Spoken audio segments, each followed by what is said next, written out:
And my name is Nick Merriam. I am the CEO of C-City, and we are super excited to have you here today. We are a tech industry nonprofit, and we focus on working with large tech companies and the tech community to, one, deliver social impact initiatives. Primarily, we focus kind of in the vein of digital equity and education. That's where we like to hang out. And two, really getting people excited about their community. So we are in our Roadmap to Recovery series, which is where we go out and we talk every Thursday at noon for half an hour with a community leader. This week, we've got Alex Rose with us, and Alex is totally awesome. I'm going to do a brief intro, and then I'm just going to let her kind of run the show for a little while. So she's a creative economy advocate at the City of Seattle Office of Arts and Culture and the Office of Film and Music. She brings her passion for music, culture, and community to her work. And as a creative economy advocate, Alex connects young people to creative careers, supports the Seattle Music Commission, and brings the creative community together to network and access resources. With a background in digital marketing, Alex is drawn to the magic that happens at the intersection of creative and technology. So I like you because of that. I mean, I like you for a lot of reasons, but that is like a great quality to have. She's also a singer, producer, band leader, and mom. So with that, Alex, welcome. So nice to have you here. Maybe you can start off and just give us a little bit of an overview of the role of the Office of Arts and Culture. Sure. Well, first off, thank you, Nick, for having me. Hello, everybody. I'm so glad to be with you today. So yes, my role, as you said, Nick, spans both the Office of Arts and Culture and the Office of Film and Music. So I'll give you a little bit of information about each office and tell you how we're working together. So first, with the Office of Arts and Culture, as you might imagine, there is a big body of granting that happens to both individuals and organizations for things like activating parks and neighborhoods as well, cultural space preservation, activation, and creation. And there is a large partnership between our office and Seattle Public Schools, which is all about equity in arts education. And so that's called the Creative Advantage. So speaking of education and technology, we can get into how that work has pivoted given the times. The Office of Arts and Culture also manages the city's public art program and runs two cultural spaces in Langston Hughes, Performing Arts Institute, and Arts at King Street Station. So if you haven't visited either of those, when the time is right and you're feeling safe, go check them out. The Office of Film and Music is really about supporting equitable growth in creative industries. And that work is really centered on music, film, nightlife, and special events. So that includes both kind of the safety and vibrancy of the nightlife scene, of the music sector. That includes coordinating logistics across public agencies and neighborhoods to do film productions and special event work. And the Office of Film and Music sits under the Office of Economic Development. So through some research that we've done recently around the creative economy, we have begun working across departments to really look at how can we make investments that are retaining creative workers and businesses here in Seattle, investing in making the creative economy more equitable. So diversifying the workforce, diversifying, who moves money in these industries, and yeah, really just looking to bring our collective resources together in service of the creative economy. Cool. So I want to kind of pull that one apart a little bit. Can you first just tell us, you're a creative economy advocate? Like, what exactly does that mean? Like, we're trying to demystify public sort of institutional language sometimes, and so help us understand that. And then would love for you just to dive a little bit deeper on what is the creative economy? Like, how do you define it? How do you think about it? Like, who's in it? Who's not in it? Why would they be in it, etc.? Super, super good questions. We get these questions all the time. And one of the things that I have to sort of set out as a disclaimer is that there is no one set definition of creative economy. But at its core, the driver of the creative economy is creativity. So that includes how creativity shows up throughout the economy, both in creative occupations and in creative industries. So you can think about, visual and performing arts, graphic design, producers and directors of film and stage productions, gaming, VR, XR, and even software development and web development. So I mentioned that we did a creative economy study across our departments. I think Luanda can throw a link in the chat. We published this in 2019. And what it told us overall is that our region, and specifically our city, is really strong when it comes to the creative economy.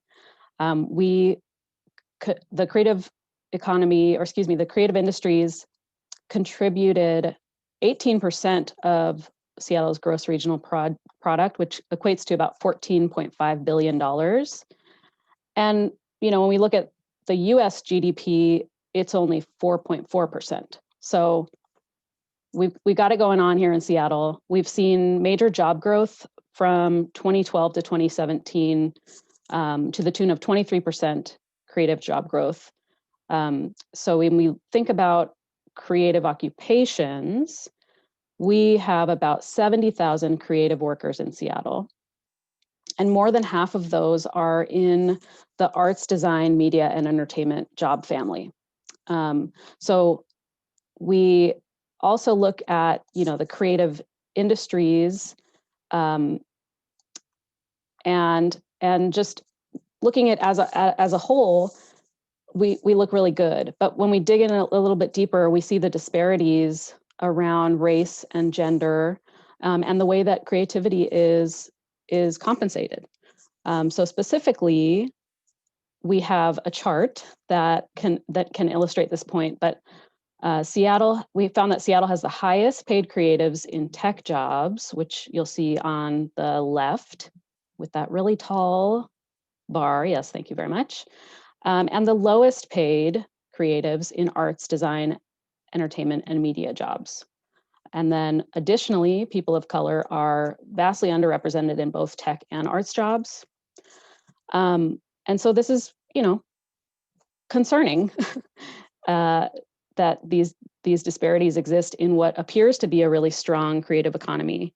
So this is kind of the foundation of how the departments that I mentioned, the Office of Arts and Culture, the Office of Film and Music, and the Office of Economic Development have begun to work at addressing these issues. So following this kind of labor market report, we also went through a community engagement process last year that was centered in BIPOC creative communities. And so we kind of took a racial equity lens to this work, gathered more qualitative data, and that pointed us to this roadmap that Luanda, thank you, Luanda, for putting that in the chat, to really to spell out the ways that we can be doing our work better. So can you actually talk a little bit about that roadmap? But I mean, obviously, like, hey, if you're on the call, like, click into it, check it out. But what does the roadmap look like? I mean, what I'm hearing is a lot of disparities, both on sort of racial lines and really industry lines. And at least the way that I sort of think about it is maybe the separation of like the innovation economy. So if you are creative within the innovation space, right, like you're going to be well compensated. And if you're not in that innovation space, you're maybe getting a little left behind. Mm-hmm. And to your point, we know that there are racial disparities, specifically in tech, and that there's a lot of activity going on, especially right now as tech tries to course correct. So like, what are the interventions that you do sort of to course correct right now. And if you look upstream, and this might get back to your education point that you raised earlier, when you look upstream, sort of what are intervention points that you're working on in that landscape? Mm-hmm. Yeah, well, I think that what the innovation economy and the creative economy share is this out of the box thinking, creativity, entrepreneurial spirit, and I think that uh, there are more commonalities than we like to believe. One of the things that we heard loud and clear, and we've been hearing over the years, is that we need to have stronger ties across the arts sector and the tech sector.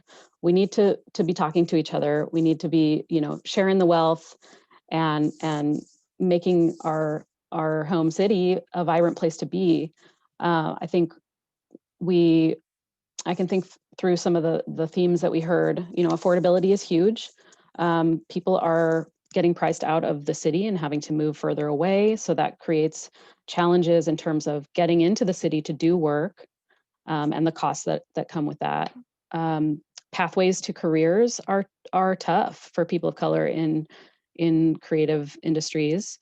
A lot of getting your foot in the door is doing unpaid internships or knowing the right people. And so, or like going to the right school, right? Getting recruited from the places that are often tapped. So we know we need to do a better job of kind of building that runway or building those pathways from education to careers, and including mentorship and network building, professional development.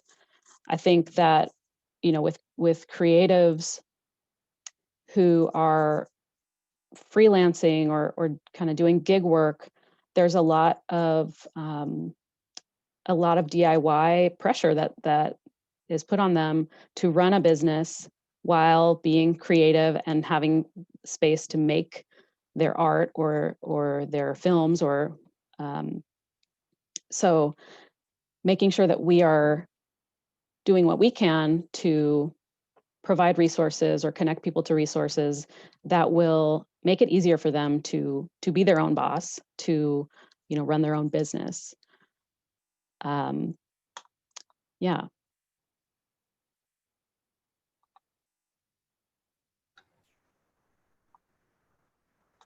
Sorry, somehow I muted myself. That is very unusual. Apologies. There was a question, and this is actually a little more of a comment that's coming in, but the sort of question slash comment is putting stage actors who get $100 stipend for a 10-week job and computer programmers who generally get more together seems very challenging for a single office to think about. They both need different support in order to grow and stay afloat. So so maybe I'll frame this in terms of a question. Is there validity to that? Like, what do you how do you think about that? Can you talk a little bit about it? Yeah, well, I think that we've heard a lot of critique about why we would have included folks in the tech sector in this report. When we look at the creative economy, why are we including software developers, for example? And again, it comes back to creativity and the way that these occupational codes are defined. I think we're also in a unique position in Seattle, and so it's in our best interest to look at the whole scope of how creativity shows up here and what are the ways that we can, again, bridge the gaps. Like I mentioned, the Office of Film and Music is really focused on film, music, nightlife, and special events as kind of the pillars of the work that we do. And I think the Office of Arts and Culture engages with the tech sector in some ways, but that's not the primary audience. So I hope that answered the question. Yeah, I think it did. I want to pick up on what you just raised there around events, nightlife, basically venues.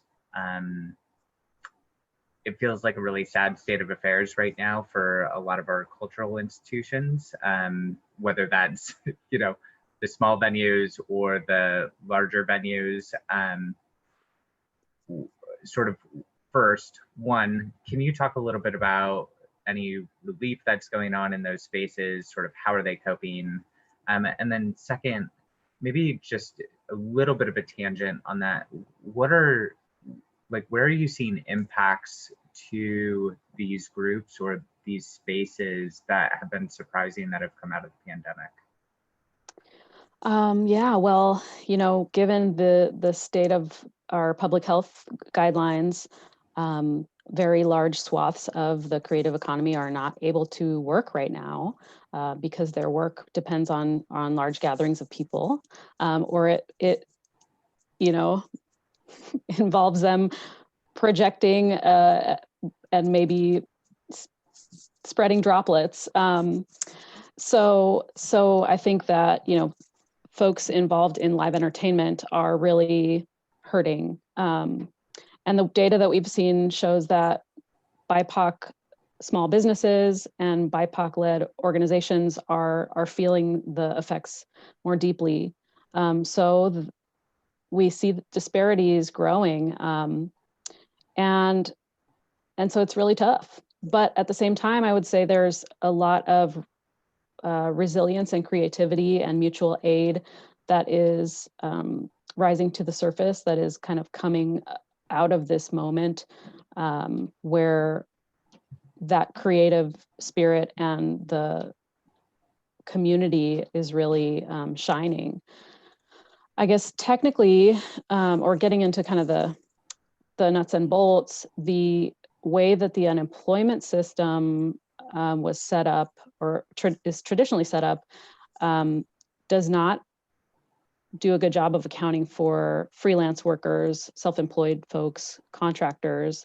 And luckily, the system was able to adjust with the pandemic unemployment assistance, but not without major problems. And so I think this moment has really exposed some of the precarity of the freelance economy, and the ways that social safety net is set up or not to serve everyone.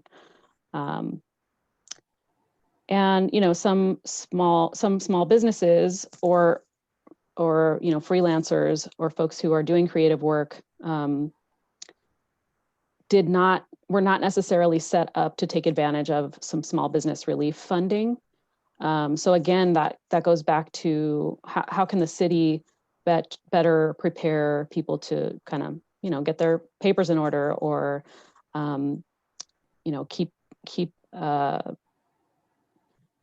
keep those things in mind in terms of how to set themselves up to protect themselves. And I think with going back to digital equity, the way that that's showing up in with artists and creatives is presenting opportunities for people to expand their skill sets, but also, it's hard because not everybody has a strong connection to do a live stream performance. Not everybody knows how to monetize their online performances. They may not have the right gear to get the quality that is gonna help make them some money. So it's really, I think, a time when community has an opportunity to share their expertise, share their generosity to support each other through this. So one point, I absolutely agree and totally understand what you're talking about when you're a sole proprietor. Having been a sole proprietor myself before, it is absolutely nerve-wracking knowing that you sort of eat what you kill in that business, which is a terrible turn of phrase to use here, but it really is. You're removing all those safety nets, which doesn't frankly make a ton of sense. Like, you want people to be innovative and you want to be able to put in the support so people actually can be innovative and creative in their work. Who are you seeing like what models are you seeing that are being successful for folks? I mean, are there people that are finding success in this new digital space that are creative? Yeah, well, I think one of the early efforts that got off the ground is the Northwest Arts Streaming Hub. And full disclosure, I'm on the advisory board, but I'm just really inspired by the group that is kind of pushing that work forward, because not only is it providing sort of a place for discovery of local artists and organizations that folks can donate directly to and see their content, but it's also really it's been kind of on the front lines of live streaming from protests and leaning into conversations around race and so I've been really inspired to be involved in that, and I think it's also showing they're offering some technical expertise. We can get back to that if any of y'all have expertise in streaming and want to help some artists. That's an entry point. And yeah, just I think I've seen mental health and healing circles, and I mentioned earlier the Creative Advantage has pivoted. So this is the arts education initiative with Seattle Public Schools. Some of my amazing colleagues, Ashraf Hashim and Tina Lapadula, have been working with teaching artists to make sure that they still have work now that school looks very different, and also to make sure that arts education is still going strong and is still offered up to students. So I would say those are some examples. Right. So for anybody here, we'll make sure that that you can get access to Alex if you do want to help out with streaming support or other engagement with that office. That is always helpful.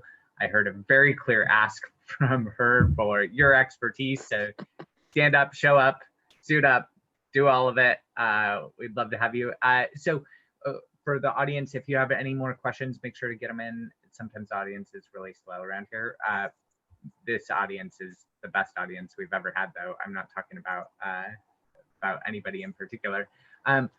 So get your questions in. But Alex, what is something that people can do beyond sort of lending an expertise on streaming? Like, you talked a little bit about supporting artists. What does that look like? And what are some other specific concrete actions that people can take?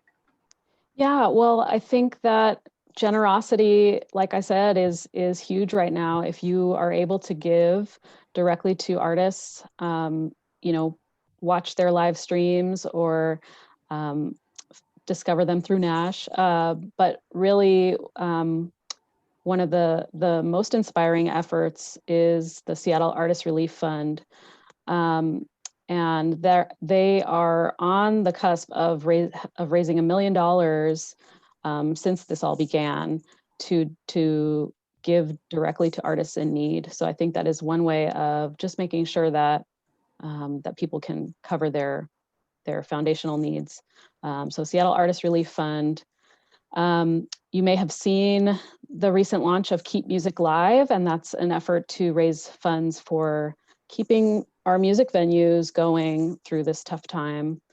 And then something for all of those of you who might have some gear like microphones or cameras or video and audio gear. There is a gear drive that the Vera Project is running to make sure that we can get technology into the hands of young folks so that they can continue creating. So those are some that I particularly would like to see you support. Cool. Well, it's always good to have a list of things. So in the follow-up email for everybody here, we'll make sure that those are included. Um, we're right at time. Alex, thank you so much for making time to chat with us today.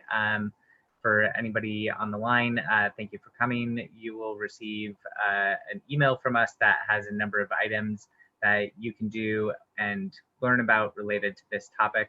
Come back next week and we'll be talking to Kuvu from the Office of Immigrant and Refugee Affairs. We'll be talking a little bit about DACA and some of the other sort of hot ticket items that are going on around the immigrant communities these days. I promise it will be a great discussion. Alex, thank you so much, and I hope everybody has a wonderful day. Thanks, Nick. Thank you, everybody.